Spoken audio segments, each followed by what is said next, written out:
Hey everyone!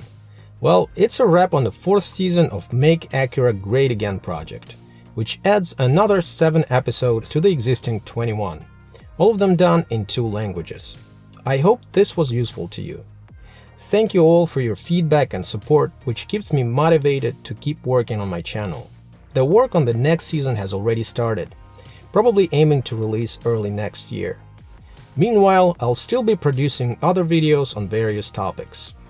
I'm also finishing the website where all of the videos will be aggregated by topics, and I'm adding non-video content to it as well.